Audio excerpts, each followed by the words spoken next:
हाँ वही ना, अब आया।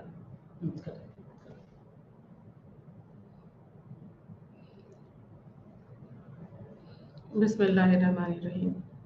नाज़रीन अस्सलाम वालेकुम। आज मैं फिर आपके सामने BPCC 132 के हवाले से एक नए उन्वान, एक नए टॉपिक, एक नए मौजू पर गुफ्तगू करने के लिए मौजूद हूँ। और आज समाजी नफ्सियात के एक नए मौजू के तहत हम बात करेंगे इंटरपर्सनल अट्रैक्शन, यानी कि बाहमी कशिश और समाजी नवाज रवैये पर। अंग्रेजी में इसे इंटरपर्सनल अट्रैक्शन और प्रो सोशल बिहेवियर कहा जा सकता है। यानी कि आज जिस मौजू पर, जिस उन्वान के साथ हमारी गुफ्तगू होगी आपके साथ, उसमें दो अलग अलग उन्वान हैं, दो अलग अलग मौजू हैं जो कि कहीं ना कहीं आपस में जुड़ते हैं, कहीं ना कहीं आपस में उनका एक तालमेल है और दोनों एक दूसरे के बिना अधूरे हैं। या दूसरे लफ्ज़ों में हम ये कह सकते हैं कि आज का जो टॉपिक है वो दो तरह के पहलुओं पर जोर डालता है, दो तरह के समाजी रवैये के बारे में बताता है।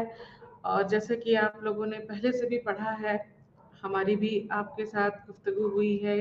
पिछले क्लास में हमने रवैये के बारे में आपके साथ बातचीत की, रवैये के बारे में बताया। तो समाजी रवैये के सिलसिले में ही ये आज हम इंटरपर्सनल अट्रैक्शन, यानी कि बाहमी कशिश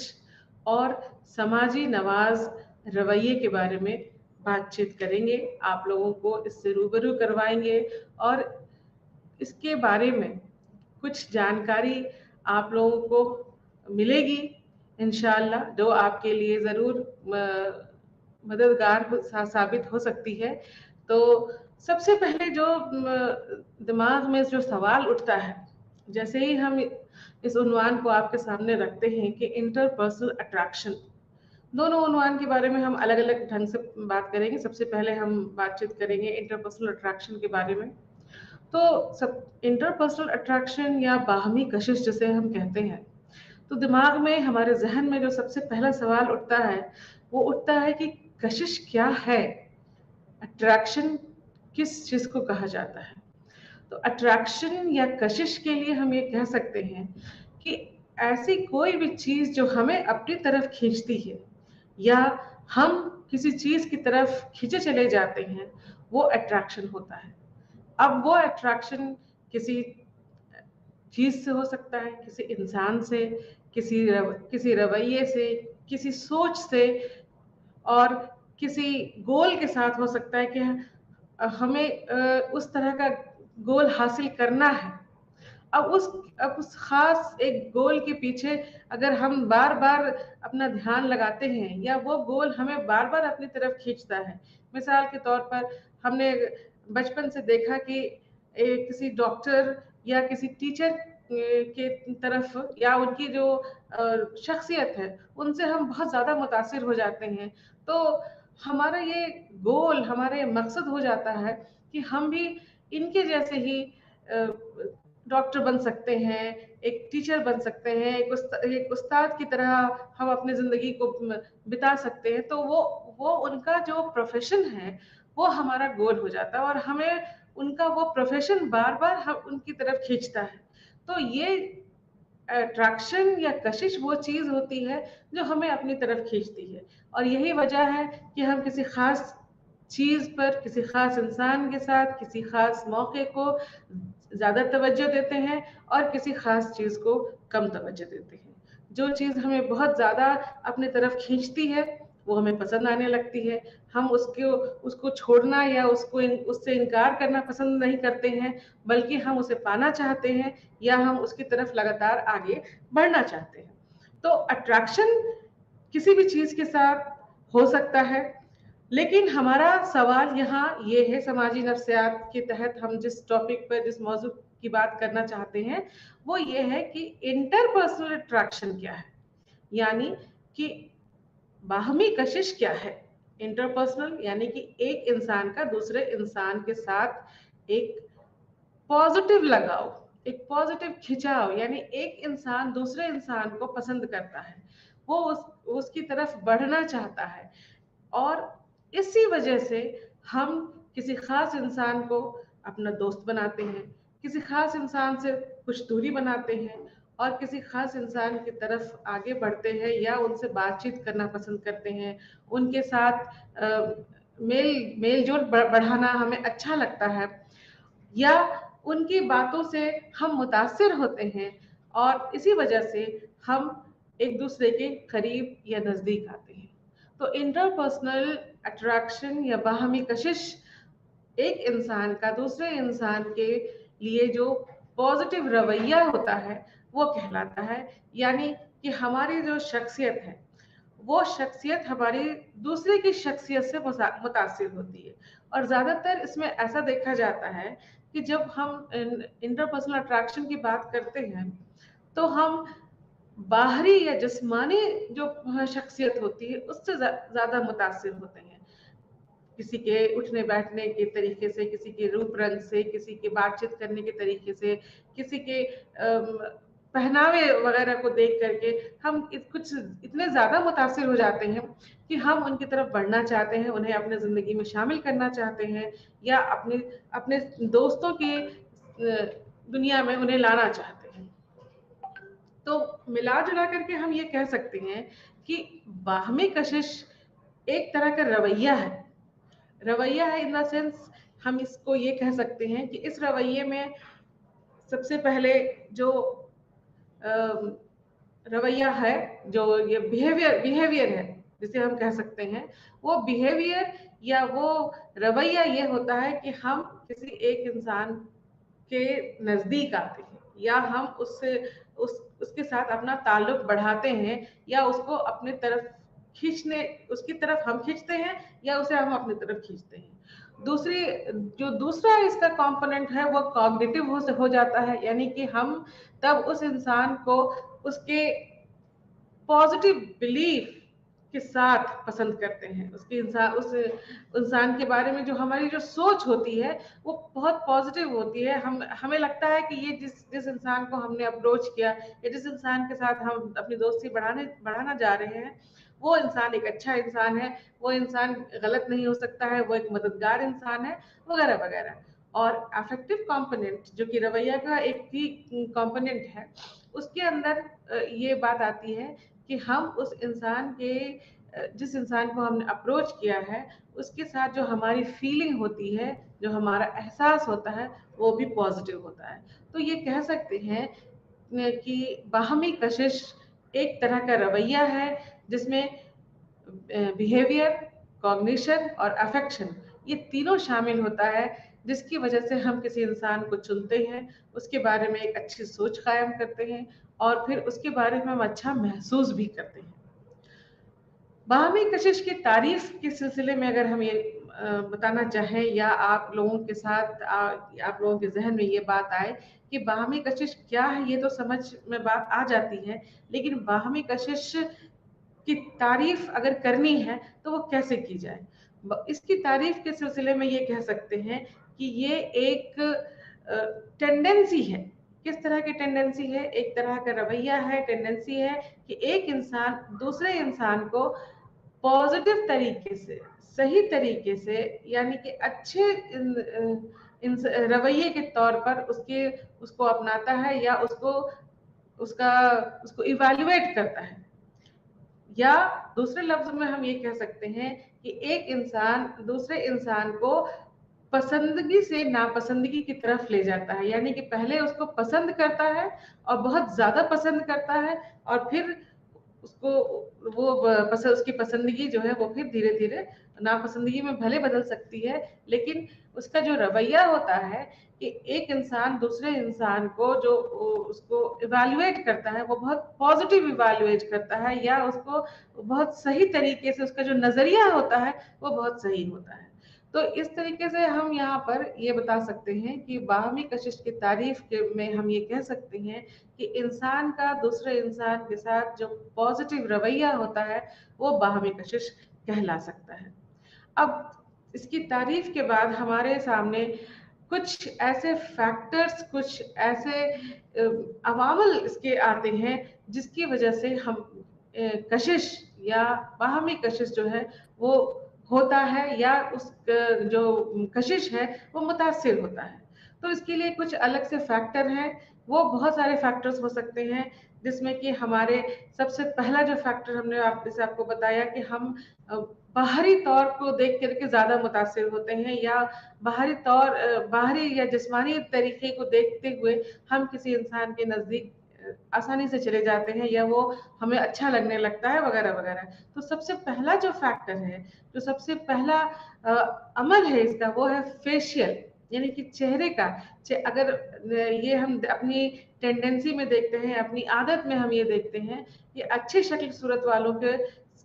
तरफ हम पहले बढ़ते हैं, और जो लोग कम शक्ल सूरत वाले होते हैं उनकी तरफ हम थोड़ा कम खींचते हैं। तो अट्रैक्शन में सबसे पहली बात ये आती है कि जो चेहरे की बनावट है, चेहरे का खिंचाव है, वो हमें उनकी तरफ खींचता है। दूसरा है कि मैच्योरिटी, यानी कि कोई इंसान अगर ज्यादा मैच्योर है, ज्यादा समझदार है, ज्यादा उसके अंदर समझदारी वाली बात होती है, तो हम ज्यादा उनकी तरफ खींचते हैं। जो सेहतमंद हैं उनकी तरफ हम बढ़ते हैं। उसके अलावा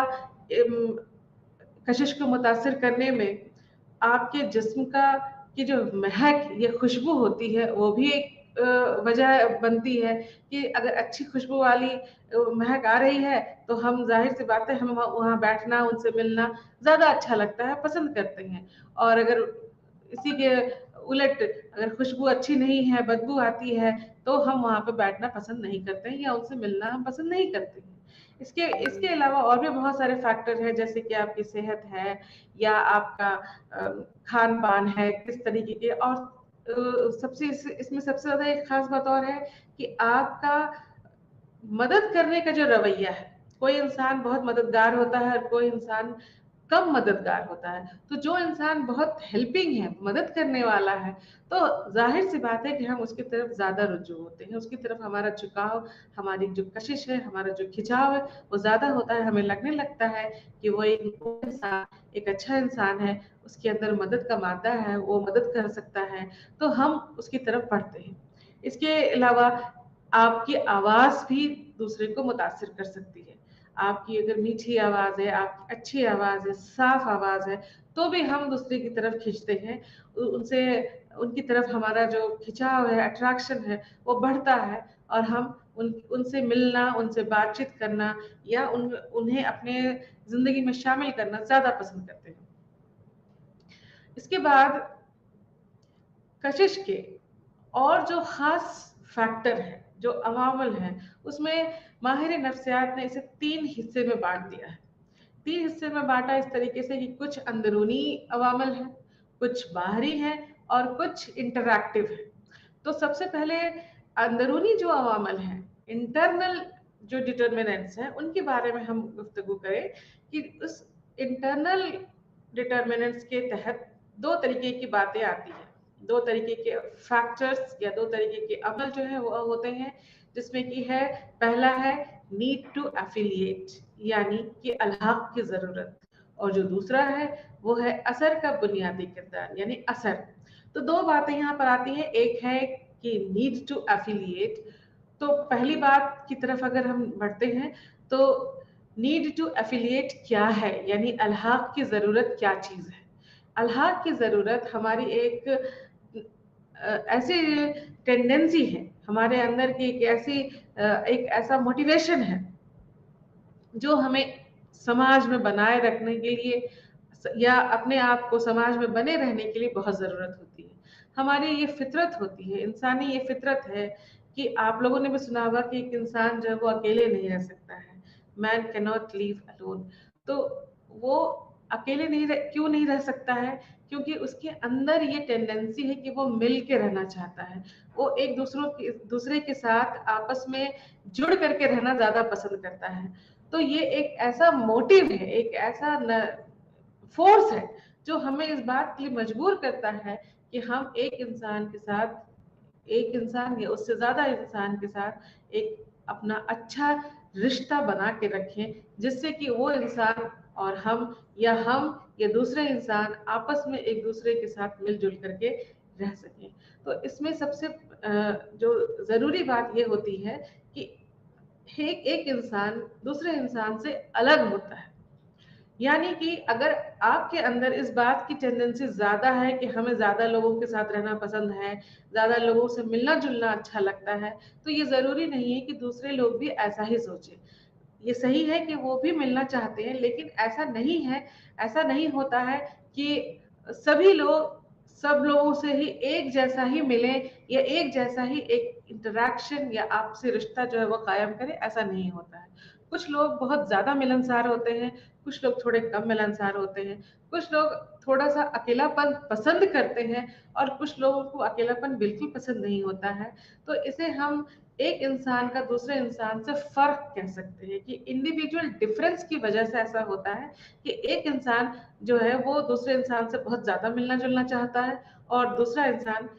दूसरे अपने दूसरे वाले साथी से या दूसरे लोगों से ज्यादा मिलना पसंद नहीं करता है। हमारे दोस्त तो होते हैं, लेकिन बाज दफा ये होता है कि हम ज्यादा मिलना पसंद नहीं करते हैं या ज्यादा किसी समाजी तकरीब में हम शामिल होना पसंद नहीं करते हैं। लेकिन हो सकता है कि आपके जो दूसरे भाई बहन हैं या दोस्त हैं या जो हम आपके जो आपके कांटेक्ट में जो दूसरे लोग हैं, वो इसके उलट ये ज्यादा दोस्ती करना, ज्यादा लोगों से मिलना जुलना या सामाजिक तकरीब में शामिल होना वो ज्यादा पसंद करते हैं। तो यहाँ पर हम नीड फॉर एफिलिएशन तो हमारे अंदर होता है, लेकिन ये कम या ज्यादा हो सकता है। और ये कम या ज्यादा किस बिना पर होता है? वो इस बिना पर होता है कि हर इंसान एक दूसरे से अलग होता है। उसकी अपनी ख्वाहिश, अपनी मोटिव, अपनी अपना उसके अंदर का जो फोर्स होता है वो अलग अलग होता है, उसकी अपनी जो मिजाज होते हैं वो अलग अलग होते हैं, जिसकी वजह से कोई इंसान बहुत ज्यादा लोगों से रिश्ता बना लेता है और कुछ कम लोगों से रिश्ता बनाता है। इसके अलावा ये हमेशा देखा जाता है कि ये जो रिश्ता बनाने का जो ट्रेट है, एक खासियत है, वो बना रहता है। यानी कि ऐसा नहीं है कि आपने अगर रिश्ता बनाया है या आप किसी दूसरे लोगों के साथ मिलना जुलना पसंद करते हैं तो वो किसी खास वक्त तक मुकर्रर रहता है या उसके बाद वो खत्म हो जाता है, ऐसा नहीं होता है। वो बना रहता है। और इसी वजह से इस एफिलिएशन के, इस अलहाक की वजह से ही कि ये यहाँ पर ये होता है कि हमारे अंदर जो गुस्सा या उदासी वगैरह होता है वो उससे अफेक्टेड होता है या उसकी उसकी वजह से उस पर कोई फर्क पड़ने लगता है। नीड फॉर एफिलिएशन या अलहाक की जरूरत के तहत ही एक और जरूरी बात यहाँ पर ये होती है कि ये एफिलिएशन उस वक्त हमें ज्यादा देखने को मिलता है जब हम किसी खास तरह के हालात से गुजर रहे होते हैं। यानी कि हम जब समाज में रहते हैं या जिस मुआशरे से ताल्लुक रखते हैं, वहां पर हम लोगों से मिलते जुलते तो हैं, अपना हम उन लोगों से एक अच्छा रिश्ता भी बनाते हैं और समाजी तकरीब में शामिल भी होते हैं। लेकिन जैसा कि हमने बताया कि वो कम या ज्यादा हो सकता है। लेकिन अगर कोई खास मौका आता है कि कोई खास हालात पैदा हो जाते हैं, तो ऐसे में ये देखा जाता है कि नीड फॉर एफिलिएशन या अलहाक की जरूरत जो है वो ज्यादा हो जाती है, वो बढ़ जाती है। जैसे कि हम किसी ऐसे दौर से गुजर रहे हो, जैसे कि बाढ़ है, आग लगी है, या जलजला का मौका हो रहा है, या कोई और इस तरह की मुसीबत है जहां पर लोगों को एक दूसरे की मदद की ज्यादा जरूरत होती है। तो वहां पर ऐसे लोग भी सामने खड़े हो जाते हैं या ऐसे लोगों की भी हमें मदद मिल जाती है जिन्हें हम जानते भी नहीं है। तो वो किस बिना पर होता है? वो नीड फॉर एफिलिएशन यानी कि अलहाक की जरूरत की वजह से होता है कि अगर जो दूसरे लोग हैं, अगर उन्हें लगने लगता है कि ये मदद की जरूरत एक साथ है, तो हम उन लोगों की भी मदद कर देते हैं जिन्हें हम जानते भी नहीं है या जिनके हमें या जिनसे हमारी कोई दुश्मनी भी अगर रही होती है। तो ऐसे मौके पर जब कोई खास मौका होता है जहां पर हम किसी ऐसे दौर से गुजर रहे होते हैं जहां जिंदगी मौत का सामना करना पड़ रहा है वगैरह वगैरह, तो हम उनकी मदद करने के लिए बेसाख्ता तैयार हो जाते हैं जिनसे हमारा कोई ताल्लुक भी नहीं होता है। तो सिचुएशन या हालात एक ऐसा फैक्टर होता है, एक ऐसी वजह होती है जिससे इस तरह के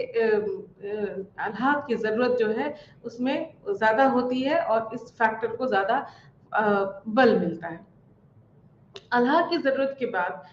असरअंदाज यानी कि अफेक्ट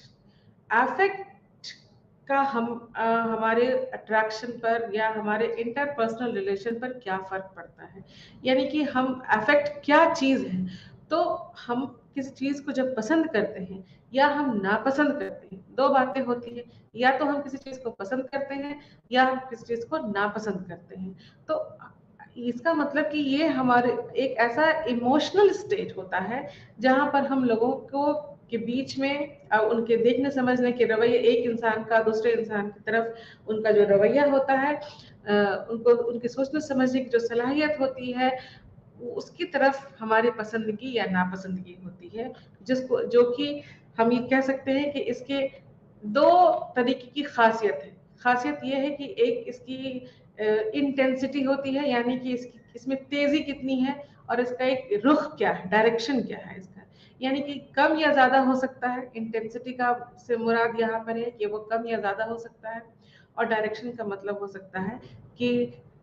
पॉजिटिव डायरेक्शन या नेगेटिव डायरेक्शन हो सकता है। तो यहाँ पर हम ये देख अफेक्ट की बात जहाँ तक करते हैं, तो अफेक्ट किसी इंसान का एक ऐसा इमोशनल स्टेट है जो कि उसके मूड, उसकी पॉजिटिव और नेगेटिव फीलिंग पर डिपेंड करता है। या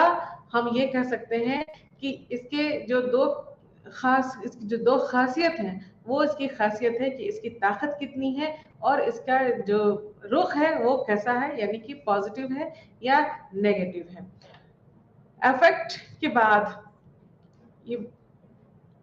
इंटरनल डिटर्मिनेंट्स का जो पोर्शन है, जो फैक्टर्स हैं उसके, वो पूरा हो जाता है, और अब बारी आती है एक्सटर्नल फैक्टर्स की, यानी कि बाहरी जो डिटर्मिनेंट्स हैं अट्रैक्शन के, वो क्या क्या है। तो बाहरी डिटर्मिनेंट्स की जब हम बात करते हैं तो इसमें भी कुछ खास डिटर्मिनेंट्स ऐसे हैं, कुछ खास फैक्टर्स ऐसे हैं जो कि हमारे कशिश को या हमारे अट्रैक्शन को मुतासिर करते हैं। इसके तहत कुर्बत की ताकत एक फैक्टर, महज नुमाइश का असर, काबिले मुशाहदा खुसूसियत, और फिजिकल अट्रैक्शन, जैसे कि हमने आपको बताया कि जिस्मानी तवज्जो, ये चार खास तौर पर एक्सटर्नल डिटर्मिनेंट्स के तौर पर शामिल किए जाते हैं, जिससे कि हमारा अट्रैक्शन जो है या हमारी जो कशिश है वो मुतासिर होती है। कुर्बत की ताकत, द पावर ऑफ प्रॉक्सिमिटी में हम ये कह सकते हैं कि जब हम किसी इंसान के ज्यादा नजदीक होते हैं या किसी इंसान के नजदीकी रिश्ते में हम ज्यादा शामिल होते हैं, यानी कि उसके साथ हम ज्यादा वक्त बिताते हैं, उसके साथ हमारा उठना बैठना होता है और उसके साथ हमारी जो नजदीकी है वो बहुत ज्यादा होती है, तो हमारा अट्रैक्शन खुद ब खुद उसकी तरफ बढ़ जाता है। और हम जिस इंसान से ज्यादा दूर होते हैं तो हम उसे पसंद करते हुए भी हमारा अट्रैक्शन उससे धीरे धीरे कम होने लगता है या घटने लगता है। तो खुलासा ये है कि जब हम किसी इंसान के नजदीक आते हैं, जब हम किसी इंसान के से ज्यादा मिलते जुलते हैं, उनके साथ हमारा ज्यादा इंटरेक्शन होता है, हमारा उठना बैठना, खाना पीना, बातचीत करना ज्यादा होने लगता है, तो वो इंसान जब हमें शायद अगर पसंद ना भी हो तो भी हमारा अट्रैक्शन उसकी तरफ बढ़ता है और हम उनके ज्यादा नजदीक आते हैं और हम उन्हें फिर पसंद करने लगते हैं। इसे कुर्बत की ताकत कहा जाता है या पावर ऑफ प्रॉक्सिमिटी कह सकते हैं इसे। दूसरा जो फैक्टर है वो है महज नुमाइश का असर, यानी कि जिस चीज की नुमाइश या जिस चीज की कांटेक्ट में हम ज्यादा बार आते हैं, मत या दूसरे लफ्जों में कहें कि कोई चीज अगर बार बार आपके सामने आ रही है, तो अगर वो चीज बार बार, एक बार आप देखेंगे हो सकता है वो चीज आपको पसंद ना हो, लेकिन अगर बार बार वो चीज आपके सामने लाई जाती है तो धीरे धीरे हम उसकी तरफ पॉजिटिव होने लगते हैं, या हमारा जो रवैया है उसकी तरफ ज्यादा झुकने लगता है, हम उसकी तरफ बढ़ने लगते हैं और वो चीज हमें पसंद आने लगती है। इसे महज नुमाइश का असर या एक्सपोजर इफेक्ट कहा जाता है, जहां पर सिर्फ इस बात का पे जोर दिया जाता है कि कोई चीज आपके सामने कितनी बार आ रही है और उससे आप मुतासिर हो रहे हैं या नहीं। यानी कि कोई जो चीज अगर हमारे सामने आती है तो अगर वो बार बार आती है तो हम उससे मुतासिर होते हैं।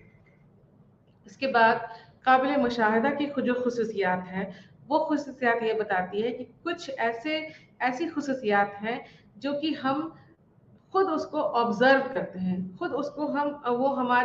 हम उसको देखते हैं, समझते हैं और उससे हम मुतासिर होते हैं। वो चीज अपनी अपनी जगह होती है, लेकिन हम उसको ऑब्जर्व करके उसको पसंद करके उसकी तरफ बढ़ते हैं, उससे मुतासिर होते हैं। और इसमें सबसे पहली जो बात आती है वो है जिस्मानी तवज्जो, यानी कि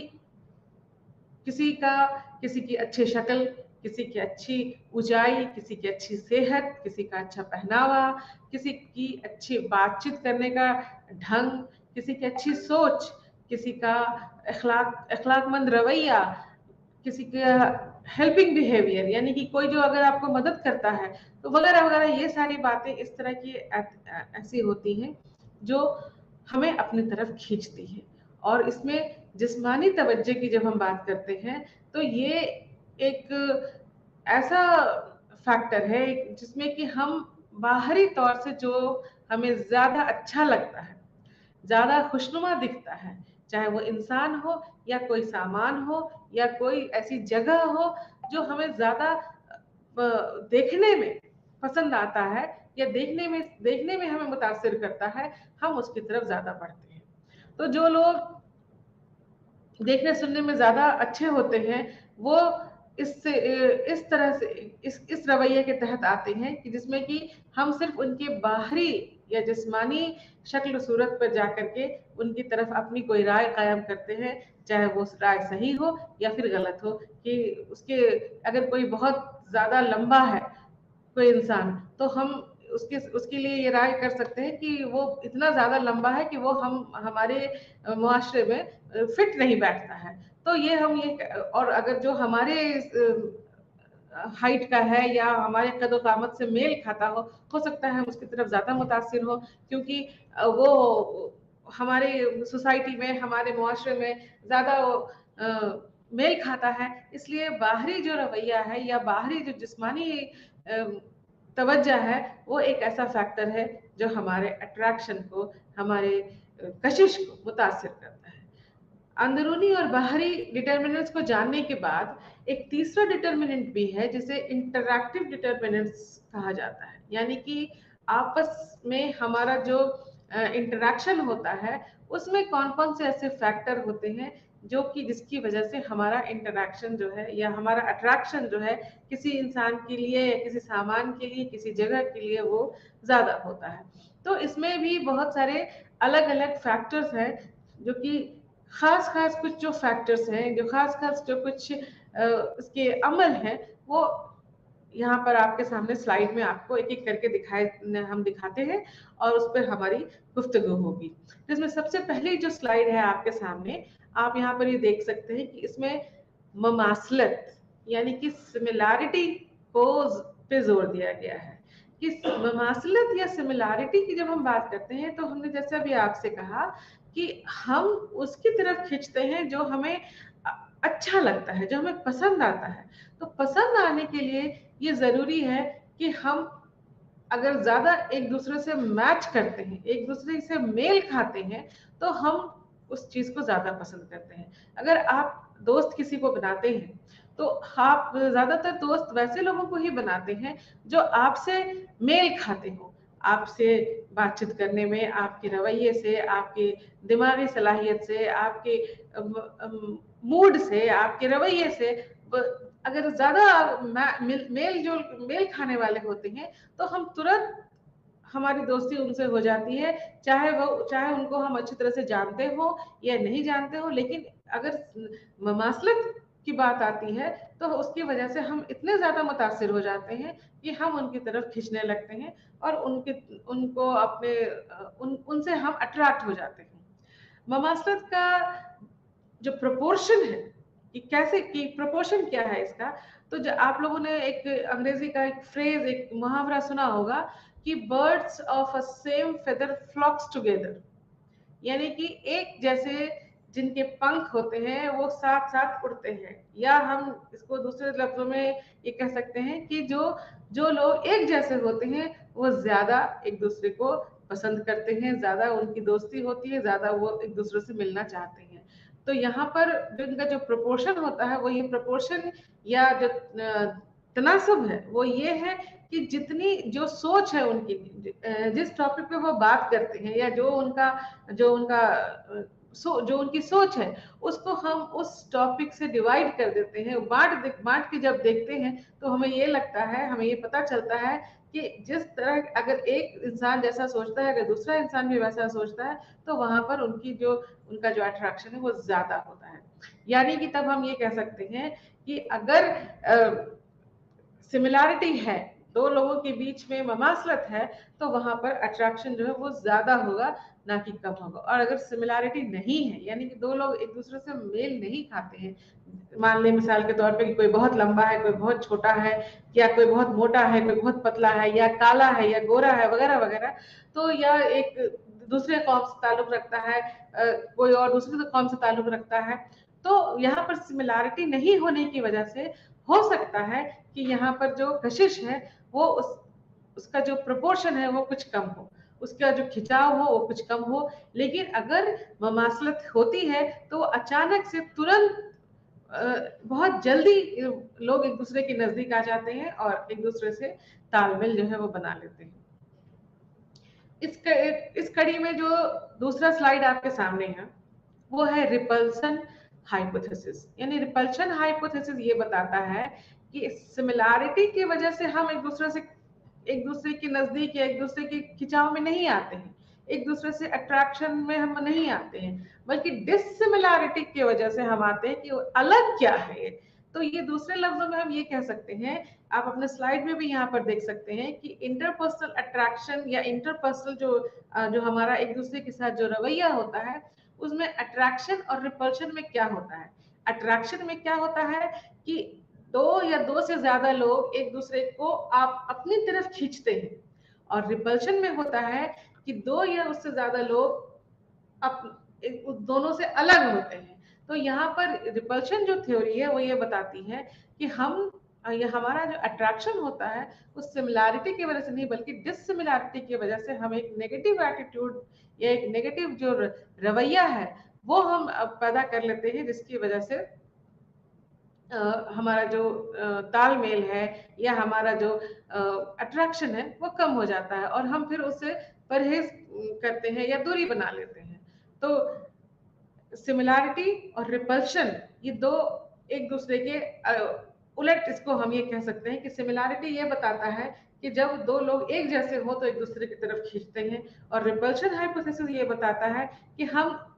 डिसिमिलैरिटी की वजह से दूसरे की तरफ खींचते हैं कि वो उनके बीच में फर्क क्या है। तीसरी बात यहाँ पर है बैलेंस की, यानी कि बैलेंस थ्योरी जो कि हाइडर ने दिया था। आप लोगों ने अपने पिछले क्लास में इसे हमने आपको बताया भी था, और आप लोगों ने भी जरूर पढ़ा होगा अपनी किताब में कि हाइडर ने बैलेंस थ्योरी प्रपोज दिया था। तो बैलेंस थ्योरी ये बताता है कि हमारे रिश्ते में जितना बैलेंस होता है, हम उतना ज्यादा वो रिश्ता जो है वो मजबूत होता है, या उतना ज्यादा हम उस रिश्ते को तरजीह देते हैं। यानी कि अगर आप किसी से प्यार करते हैं और दूसरा भी अगर आपको प्यार करता है, तभी ये रिश्ता कायम हो सकता है। आपकी किसी से दोस्ती है तो दूसरे वाले को भी आपसे दोस्ती करनी है या दोस्ती निभानी है। जब दोनों तरफ से बराबर चलता है तो वो रिश्ता जो है वो कायम होता है, कायम रहता है, बना रहता है, या उस रिश्ते को हम ज्यादा तरजीह देते हैं जहां पर बैलेंस है। यानी कि तराजू के जो दोनों पलड़े होते हैं वो दोनों बराबर जब तक ना हो तब तक वो रिश्ता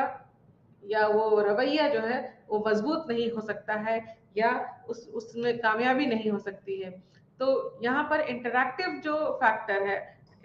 अट्रैक्शन का, वो ये बतलाता है कि हम किसी इंसान के साथ किसी के साथ एक इंसान का दूसरे इंसान के साथ जो रिश्ता कायम होता है उसमें बैलेंस का होना जरूरी है। यानी कि दोनों का एक दूसरे के साथ बराबर तालमेल होना चाहिए, इसे बैलेंस कहा जाता है। या अगर एक तरफ कम है दूसरी तरफ ज्यादा है तो दूसरी तरफ ज्यादा होगा तो दूसरी बार दूसरी तरफ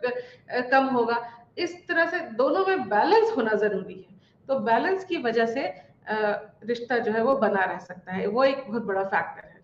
इसके बाद बात आती है कि समाजी मवाजना का नजरिया, यानी कि कंपैरिजन।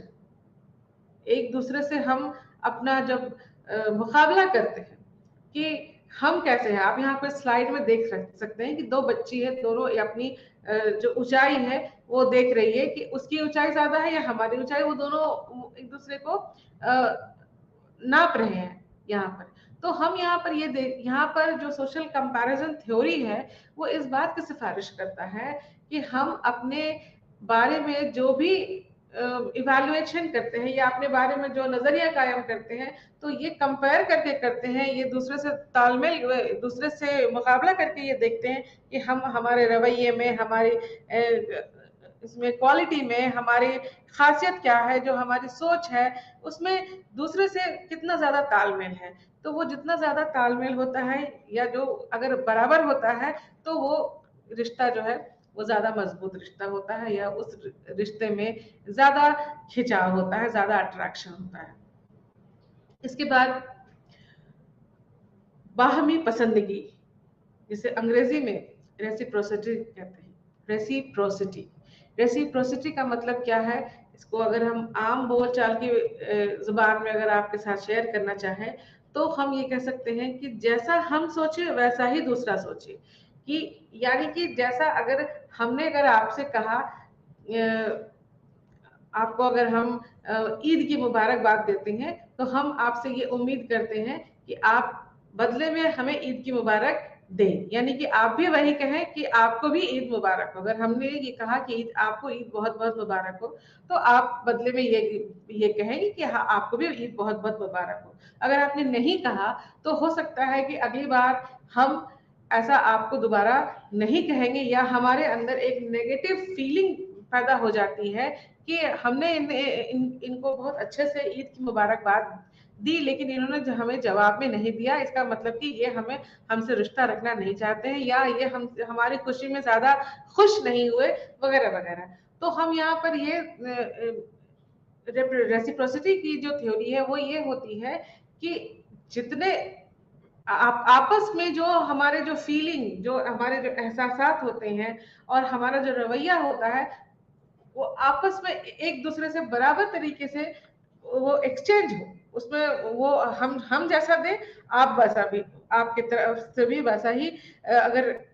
जवाब नहीं आता है, वैसा रवैया अगर नहीं पेश होता है, तो फिर इसमें जो अट्रैक्शन है वो कम हो जाता है। और अगर रवैया जो है वो कि एक दोनों की तरफ से एक म्यूचुअल होता है, यानी कि एक इंसान दूसरे इंसान के फीलिंग्स को, उसके एहसास को, उसके रवैये में बराबर से उस अदला बदला करते रहता है, तो उसमें वो अट्रैक्शन या वो जो खिंचाव होता है वो ज्यादा होता है। तो कहने का यहाँ पे मुराद ये है कि जब हम किसी के साथ कोई रिश्ता बनाना चाहते हैं तो हम सामने वाले से भी ये उम्मीद करते हैं कि जैसा हम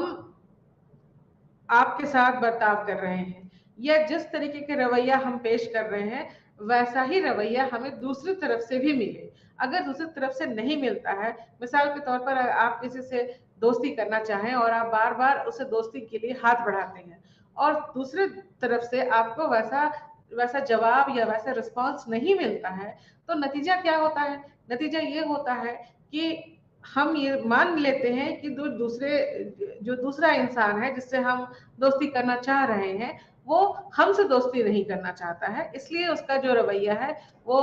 न्यूट्रल है, या वो उसका जो रवैया है बहुत पॉजिटिव या बहुत मिलनसार रवैया नहीं हो रहा है, जिसकी वजह से आप फिर उससे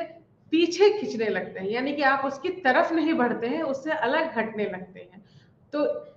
बाहमी पसंदगी का जो कॉन्सेप्ट है या जो फैक्टर है वो इस बात की सिफारिश करता है कि आप जैसा करें, आपको दूसरी तरफ से भी वैसा ही रिस्पांस, वैसा ही रवैया या वैसा ही बर्ताव देखने को मिले या सुनने को मिले, या आप उसको आप वैसा ही रवैया आप महसूस कर सके कम से कम। तो इंटरपर्सनल अट्रैक्शन या बाहमी जो कशिश है, उसमें ये सारी बातें जो है अब बहुत अहम होती हैं कि किस तरीके से हमारा जो अट्रैक्शन है या हमारी जो कशिश है वो एक इंसान से दूसरे इंसान के लिए होती है, और हम किन किन बातों की वजह से एक अच्छा रिश्ता जो है किसी इंसान के साथ बना सकते हैं, या हम किन किन बातों की वजह से एक इंसान जो है वो दूसरे इंसान से अलग हटता है या वो पीछे खींचने लगता है। तो ये इंटरपर्सनल अट्रैक्शन या बाहमी कशिश है, जिसे समाजी नफ्सियात में बहुत ज्यादा अहम बताया गया है कि हम जिस मुआशरे में रहते हैं, जिस समाज में रहते हैं, वहां पर हमें जीने के लिए, अपनी जिंदगी अच्छे तरीके से गुजारने के लिए इंटरपर्सनल अट्रैक्शन हमारा जितना ज्यादा ज्यादा होगा, हम हमारी जिंदगी या हमारा जो तालमेल है अपने समाज के साथ वो ज्यादा बेहतरीन होगा। अब इसके बाद आपके सिलेबस के हिसाब से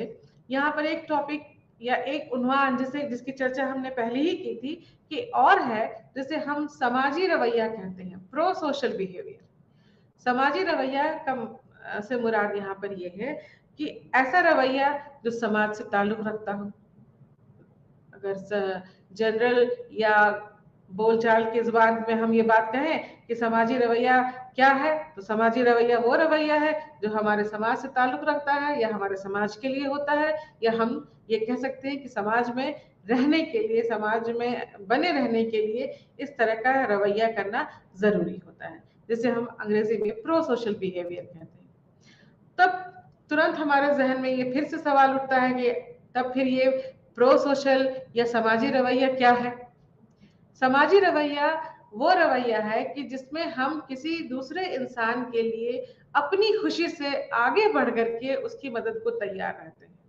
यानी कि हम दूसरे को की मदद, दूसरे को फायदा पहुंचाने के लिए, दूसरे को हिम्मत दिलाने के लिए, दूसरे को हौसला दिलाने के लिए तुरंत अगर आगे आते हैं, तुरंत खड़े हो जाते हैं, बिना किसी अपने मुफाद के, बिना किसी अपने प्रॉफिट के, तो इस रवैये को हम समाजी रवैया या प्रो सोशल रवैया कह सकते हैं। यहाँ पर फिर तब हमारे सामने ये सवाल आता है कि प्रो सोशल बिहेवियर या समाजी रवैया की तारीफ क्या है? तो तारीफ के तौर पर भी यहाँ पर हम ये कह सकते हैं कि दूसरों को फायदा देने का जो हमारा टारगेट होता है, ये ऐसा रवैया जो दूसरों को फायदा पहुंचाने के लिए होता है, वो रवैया समाजी रवैया कहलाता है। या हम फिर ये कह सकते हैं कि अपनी तरफ से खड़े होकर के बिना किसी फायदे या नुकसान की बात किए, यानी कि हम ये बिना सोचे कि हमारा क्या फायदा होगा या हमारा कुछ नुकसान हो सकता है अगर हम ऐसा करेंगे, तो उस फायदे और नुकसान को ताक पर रख करके अगर हम अपनी खुशी से दूसरे की मदद के लिए और दूसरे को हौसला बढ़ाने के लिए, दूसरे को की परवाह करने की अगर करते हैं, दूसरे को आराम पहुंचाने के लिए कुछ करते हैं, तो ये प्रो सोशल बिहेवियर है। और यही प्रो सोशल बिहेवियर या समाजी रवैये की तारीफ हो सकती है। तो डेफिनेशन या तारीफ के तौर पर अगर हम एक लाइन में ये कहना चाहें, तो ये हम ये कह सकते हैं कि दूसरों की मदद के लिए जो हम काम करते हैं वो समाजी रवैया है। यानी कि दूसरे इंसान, यानी कि वो ऐसा इंसान जो हमारे ताल्लुक में नहीं है या हमारे रिश्ते में नहीं आता है, बस वो हम उसकी मदद सिर्फ इसलिए करते हैं कि वो एक इंसान है। तो इंसानियत के तौर पर जो हम काम करते हैं, वो उसकी मदद से जो हम करते हैं, वो रवैया, वो बिहेवियर समाजी रवैया कहलाता है। समाजी रवैये की बहुत सारे अक़साम हैं, जिसमें कि तीन तरह के जो तीन किस्में हैं उसकी खास है, जो समाजी रवैये के तहत आती हैं, या जिनका, या हम ये कह सकते हैं कि समाजी रवैये में ये तीनों बातें इस तरह से मुलव्वस होती हैं कि कभी कभी हमें ये फर्क करना मुश्किल हो जाता है कि समाजी रवैया क्या है या दूसरे जो अभी और जो लफ्ज हैं वो लफ्ज क्या है, या वो उन लफ्ज में कोई फर्क है या वो सब एक ही है। तो ऐसी बात है यहाँ पर कि समाजी रवैये के तहत तीन ऐसे नहीं बल्कि हम दो ही कहेंगे, क्योंकि एक रवैया तो समाजी रवैया हमारा है और दूसरा रवैया है बेनोवेलेंस, या और तीसरा है प्योर अल्ट्रुइज्म। यानी कि बेनोवेलेंस हम कहते हैं कि एहसान, यहाँ भी हम मदद तो करते हैं किसी के काम भी आते हैं, किसी की परवाह भी करते हैं, लेकिन हम यहाँ पर उसकी जो मदद करते हैं वहां पर हम थोड़े से इस तरह से मदद करते हैं कि हमने उसको अपनी खुशी से ना करके, या बहुत बड़ा हमने उसके वो लिए कुछ ज्यादा कर दिया, ऐसा सोच करके हम उसकी मदद करते हैं। तो इसे हम बेनोवेलेंस कहते हैं। प्योर अल्ट्रुइज्म या जिसे हम बेनफ्सी कहते हैं, उसमें हम क्या करते हैं कि हम अपने फायदे से अलग हट करके, या किसी भी तरह का बाहरी या अंदरूनी फायदा, बाहरी फायदा से ताल्लुक रखता है, जैसे कि आपको उसके लिए कुछ पैसे दिए जाए या कोई इनाम दिया जाए, और अंदरूनी फायदा ये हुआ कि आपको बहुत सुकून मिल रहा है, बहुत खुशी हो रही है। तो इन सब से अलग हट करके हम जिस तरह अगर कोई ऐसा रवैया करते हैं जो कि दूसरों के फायदे के लिए होता है, जैसे कि हम अंग्रेजी में एक वर्ड है इसके लिए, सेल्फलेस, यानी कि बिना अपने बारे में कुछ सोचे, बिना अपने अपने किसी फायदे नुकसान को सोचे हुए हम जब कोई काम करते हैं, तो ये अल्ट्रुइज्म कहलाता है। इस अल्ट्रुइज्म के लिए कुछ ऐसे फैक्टर्स होते हैं जो कि इसको बढ़ावा देते हैं, यानी कि हमारा जो मदद करने का रवैया होता है, या हम जो दूसरों की मदद करते हैं, तो वो कैसे करते हैं, क्यों करते हैं, उसकी क्या वजह होती है, तो उसके कुछ फैक्टर्स होते हैं जिसके तहत हम दूसरों की मदद करते हैं। उसमें सबसे पहला फैक्टर है हमदर्दी परहेजगारी का मफरूजा, यानी कि हम अगर दूसरे से किसी से हमदर्दी रखते हैं तो हम उसकी मदद करते हैं। जैसे कि अगर हमदर्दी से मुराद यहाँ पर ये है कि यहाँ पर हमदर्दी के लिए अंग्रेजी का जो वर्ड है वो सिंपैथी नहीं है बल्कि इम्पैथी है। तो इम्पैथी में ये होता है कि हम दूसरे के दर्द को अपने ऊपर रख करके महसूस करते हैं कि वो उसे कैसा एहसास हो रहा होगा, या उसके उसके अंदर जो एहसास हो रहे होंगे वो किस तरह के एहसास होंगे। यानी कि दूसरे के दर्द से हम अपने आप को पहले रूबरू कराते हैं और उसके फिर उस दर्द को समझ करके हम उसकी मदद करते हैं। तो इसको हम हमदर्दी परहेजगारी का मफरूजा कहते हैं। यानी कि दूसरे की तकलीफ से, दूसरे की परेशानी से हम खुद को पहले मुतासिर मानते हैं, और उसकी तकलीफ और मजबूरी को, उसके परेशानियों को अपने अपने जैसा समझ करके हम उनकी फिर मदद करते हैं कि ताकि उनको अगर आराम मिलेगा तो फिर हमें भी उसके लिए सुकून होगा। यहाँ पर दूसरा जो फैक्टर है वो है मनफी हालत रिलीफ मॉडल, यानी कि नेगेटिव स्टेट रिलीफ मॉडल। यहाँ पर ये चीज है कि हम किसी की मदद सिर्फ इसलिए करते हैं क्योंकि हमें ये लगता है कि अगर ऐसा मेरे साथ होता या मेरे साथ ऐसा हुआ तो दूसरों के साथ ऐसा ना हो, यानी कि दूसरे उस चीज से परेशान ना हो, दूसरों को उसकी तकलीफ ना हो, इस सोच के साथ हम उसकी कभी कभी मदद करते हैं बाज दफा कि अगर मेरे साथ अगर बुरा हुआ तो दूसरे के साथ ऐसा ना हो। अगर अगर मिसाल के तौर पे ये आप देखिए कि अगर आपने पढ़ाई नहीं की और आपको अच्छे नंबर नहीं आए, तो आपके जब छोटे भाई बहन या आपके बच्चे जब पढ़ाई करते हैं तो हम उनको इस बात के लिए अच्छे तरीके से मोटिवेट करते हैं कि आपको पढ़ाई करनी चाहिए, और उनको हर वो पहल या उनको हर वो फैसिलिटी देते हैं ताकि वो उनको उनकी जो पढ़ाई वो अच्छे तरीके से हो सके और उन्हें अच्छे नंबर आ सके, ताकि वो उस दर्द से ना गुजरे जिस दर्द से आप गुजर चुके हैं। तो हम बाज दफा कई लोगों की मदद इसलिए करते हैं कि उनकी मदद हो जाने से ऐसा आपको आपको इस तरह का फील एहसास होता है कि आप की मदद हो गई, या आपकी वजह से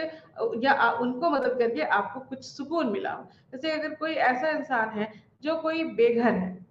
जैसे कि आप इस स्लाइड में देख रहे हैं कि वो कोई बेघर इंसान अगर है, वो आपके पास मदद के लिए आता है कुछ पैसे के लिए, तो आपका रवैया क्या हो सकता है कि आप उसको या तो कुछ पैसे देकर के मदद करेंगे, या आप वहां से हट जाते हैं कि हम इसे देखेंगे ही नहीं, क्योंकि हम जितना देखेंगे इसकी तकलीफ से हम मुतासिर होंगे, तो हम वहां से हट जाते हैं। इसे नेगेटिव स्टेट रिलीफ मॉडल या मनफी हालत रिलीफ मॉडल कहा जाता है।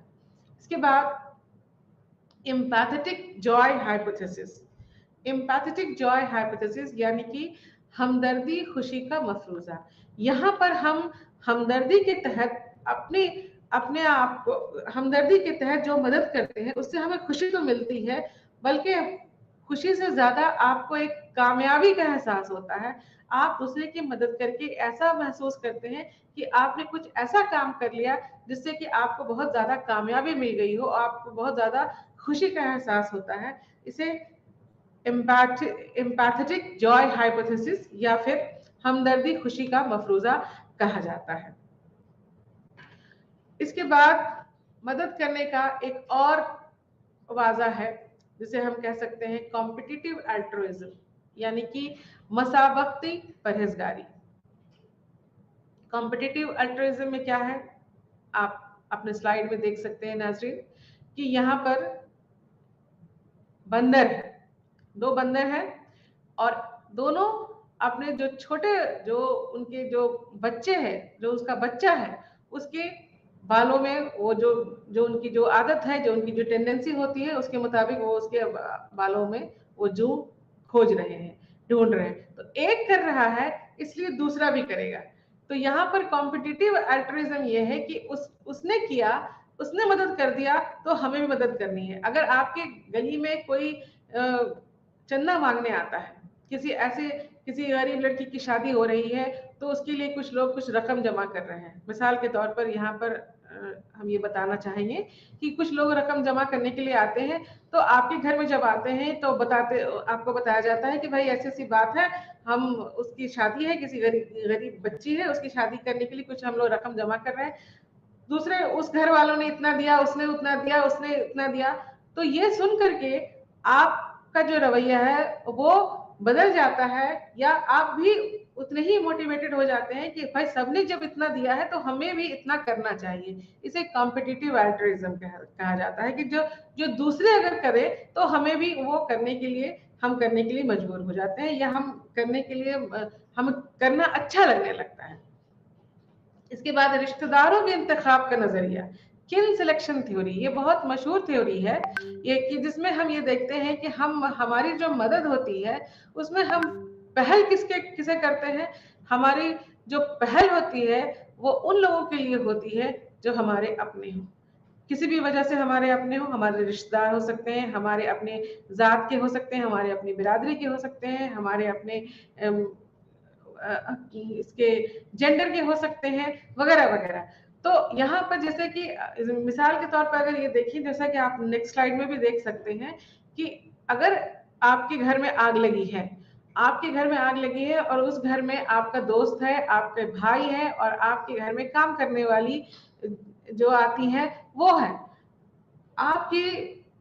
जो मदद होगी वो सबसे पहले आपके अपने भाई के लिए होगी, कि आप चाहेंगे कि पहले मेरा भाई बाहर आ जाए, फिर वो दोस्त बाहर आएगा और फिर वो काम वाली जो है वो उसे आप बाहर निकालने की कोशिश करेंगे। लेकिन पहली मदद हम किसे देते हैं, वो हम अपने लोगों को देना चाहते हैं जिससे हमारी रिश्तेदारी है, हमारा कोई ऐसा ताल्लुक है जो किसी भी वजह से वो हमारे ज्यादा करीब हैं, तो हम उन्हें तरजीह देते हैं और हम उनकी मदद पहले करते हैं। इसी सिलसिले में एक बाई स्टैंडर्ड इफेक्ट है। बाई स्टैंडर्ड इफेक्ट जिसे हम ये कह सकते हैं, बाई स्टैंडर्ड इफेक्ट में यहाँ पर कि जब बहुत से लोग आसपास जमा होते हैं और ऐसे में किसी एक इंसान को मदद की जरूरत पड़ती है, तो बाकी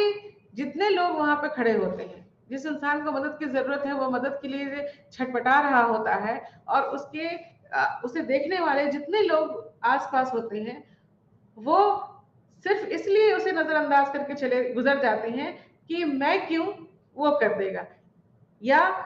यहाँ पर वो ये सोचता है कि मुझे तो थोड़ी जल्दी है, मैं नहीं कर सकता हूँ, मैं उसकी मदद दूसरे वाले वो वहां पे जो खड़े हैं वो कर सकते हैं। जो दूसरा वो है इंसान है वो ये सोचता है कि मैं क्यों मदद करूं, वो जो तीसरा आ रहा है वो जाने। चौथा इंसान ये सोच सकता है कि नहीं नहीं, मुझे इसकी मदद करने से कोई फायदा नहीं हो सकता है, कोई ना कोई इसकी मदद कर ही देगा, चलो हम अपना अपना जो काम है हम उस काम को करते हैं। तो यहाँ पर बाई स्टैंडर्ड जो इफेक्ट होता है उसमें ये चीज होती है कि लोग तो देखने वाले बहुत होते हैं, किसी इंसान को मुसीबत में पड़ा हुआ देखने वाले लोग बहुत होते हैं, लेकिन अलग अलग अपनी वजह दे देकर सारे इंसान अलग हो जाते हैं और कोई भी इंसान उस इंसान की मदद जो है वो नहीं करता है। अगर आप दूसरे स्लाइड में यहाँ पर देख सकते हैं कि अगर आज के दौर में कोई इंसान डूब रहा है या कि कोई इंसान जो है किसी नदी तालाब में अगर डूब रहा है, तो हम उसे डूबता हुआ देखते तो जरूर हैं, और आज के दौर में हमारे पास जो नए जमाने का औजार मयसर है, जो जिसे मोबाइल कहते हैं, उसके जरिए हम वीडियो बना लेते हैं, फोटो खींचना शुरू कर देते हैं खड़े होकर के, लेकिन मदद के लिए हम आगे नहीं बढ़ते हैं, सिर्फ ये सोच करके कि ये मेरा काम नहीं है, इसकी मदद कोई और करेंगे। इसके लिए भी इसके माहिर नफ्सियात ने अलग अलग मॉडल या अलग अलग इसकी स्टेज बताई हैं, जिसके तहत हम किस तरह से मदद को नजरअंदाज करते हैं या किस तरह से फिर हम मदद के लिए आगे बढ़ते हैं। तो इसके लिए 5 मॉडल हैं। सबसे पहली बात है कि हम किसी हालत को, किसी सिचुएशन को हमारे वो तवज्जो में आती है कि कोई वाकया अगर हो रहा है तो हम उस वाकये पर तवज्जो दें या उस वाकया को देखें, समझें कि यहाँ पर सचमुच में हो क्या रहा है। दूसरा जो पहलू है वो ये होता है कि वो वाकया, उसमें कितनी इमरजेंसी है, कि ये जो वाकया हमारे सामने हो रहा है उसमें वो उस वाकया का जो सूरत हाल है उसमें कितना ज्यादा वो इस बात के लिए है कि उसमें मदद की जरूरत है या मदद की जरूरत फिर नहीं है। तो दूसरी बात, सबसे पहले तो एक बात हो गई कि हम किसी वाक्य को देखें, समझें, फिर उस वाक्य की इमरजेंसी को, उसकी सूरत हाल को जांचने की कोशिश करें कि उस वाक्य में सचमुच में कितना ज्यादा असर है या कितना ज्यादा मदद की जरूरत है। फिर तब हम अपनी जिम्मेदारी कबूल करना पसंद करते हैं कि हम ये नहीं सोचें कि मुझे तो लगा कि ये काम तुम कर दोगे या ये इसे तुम्हें करना चाहिए। नहीं, ऐसा करके हम अपनी जिम्मेदारी कबूल नहीं करते हैं। लेकिन जब हम अपनी जिम्मेदारी कबूल करते हैं तब हम आगे बढ़ते हैं। यानी कि अगर हमें ऐसा लगने लगे कि नहीं, हमें भी मदद करनी चाहिए या हमें ही मदद करनी चाहिए, तो हम फिर उसकी मदद के लिए आगे बढ़ते हैं। अब कैसे मदद करनी चाहिए ये हमें सोचना पड़ता है कि कौन से तरीके से, अगर किसी का एक्सीडेंट हो गया है तो क्या एम्बुलेंस बुलाने की जरूरत है या उसको तुरंत हम फर्स्ट एड देख करके मदद कर सकते हैं या उसको उठा करके उनके घर तक पहुंचा सकते हैं, वगैरह वगैरह। यानी कि किस तरीके से हम उनकी मदद कर सकते हैं। और तब फिर आखिर में ये बात होती है कि हम उनकी मदद के लिए आगे बढ़ते हैं या हम उनकी मदद के लिए तैयार होते हैं या हम उनको मदद पहुंचाते हैं। तो यहाँ पर ये 5 बातें हैं कि सबसे पहले तो हम किसी ऐसे हालात को देखते हैं, उनसे वाकिफ होते हैं, फिर उसकी इमरजेंसी को समझते हैं, उसके बाद ये समझते हैं कि कई दूसरे लोग तो उसकी मदद नहीं कर रहे हैं, और फिर ये तय करते हैं कि फिर किस तरह से उनकी मदद की जाए, और फिर तब आखिर में हम उनकी मदद को तैयार होते हैं। इसके बाद समाजी रवैये को मुतासिर करने वाले भी कुछ अलग अलग अमल हैं, जिनमें कि सबसे पहले ममासलत की बात जो हमने बताई आपको पहले वो है। उसके बाद एट्रीब्यूशन है, यानी कि जो जैसा महसूस करता है या जो जिस लायक है उस चीज को, उसे उस तरह की चीज मिले। यानी कि अगर किसी ने गलती किया है, चोरी की है, तो उसे सजा मिलनी चाहिए। उसके अलावा प्रो सोशल मॉडल है, जो कि ये बताता है कि हमें दूसरे की मदद किस तरह से करनी चाहिए या हम दूसरे लोगों को किस तरह से इसमें आगे आना चाहिए। फिर एक ग्रैटिट्यूड, यानी कि जब कोई दूसरा अगर आपकी मदद करता है तो जब हम उसका शुक्रिया अदा करते हैं तो इससे भी मदद करने का जो ताकत है वो बढ़ती है, या मदद करने का जो हमारा इरादा है वो बढ़ता है, क्योंकि हमें अच्छा लगता है कि जब हमने किसी की मदद किया तो उसने हमारा शुक्रिया अदा किया, वो उसके लिए वो हमारे पास आया और अच्छे से वो हमसे अगर मिलता है तो हमारे जो मदद करने की जो टेंडेंसी है वो फिर आगे बढ़ती है। और इसके बाद एक हमारा जो आपसी रिश्ता है, जो वो जितना ज्यादा मजबूत होगा हमारे मदद करने की टेंडेंसी उतनी ही होगी। यानी कि हमारा जो इंटरपर्सनल रिलेशनशिप है, यानी कि हम एक इंसान जो दूसरे इंसान के जितना नजदीक उसके कनेक्शन में रहता है, उसके दायरे में रहता है, वो उसकी मदद जो है वो उतनी ज्यादा कर सकता है या उसकी मदद वो पहले करता है, क्योंकि वो उससे वाकिफ होता है, उनके उनसे वो मुतासिर होता है, या उनसे उनका जो रिश्ता होता है उस रिश्ते की वजह से वो उनकी मदद करता है। तो नाजरीन, इस तरह से हम ये देखते हैं कि मदद करने का जो रवैया है, यानी कि जो समाजी रवैया है, प्रो सोशल बिहेवियर है, वो हमें समाज में एक दूसरे के साथ अच्छे से तालमेल बिठा करके एक दूसरे इंसान की मदद करने के लिए आगे बढ़ाता है। हमें उस बात के लिए हमारे जज्बे को वो जोर देता है। और तब ये कहा जा सकता है, एक खलासी के तौर पर हम ये कह सकते हैं कि इंटरपर्सनल अट्रैक्शन और प्रो सोशल बिहेवियर किसी भी इंसान के लिए बहुत ज़रूरी है, और हम उसी की वजह से समाज में अच्छे तरीके से फिर रह सकते हैं। तो नाजरीन, इसी के साथ हम आज का हमारा क्लास आज आपके साथ यहीं पर ख़त्म होता है। इंशाअल्लाह अगले क्लास में हम आपसे फिर मिलेंगे। तब तक के लिए अल्लाह हाफ़िज़। बहुत बहुत शुक्रिया।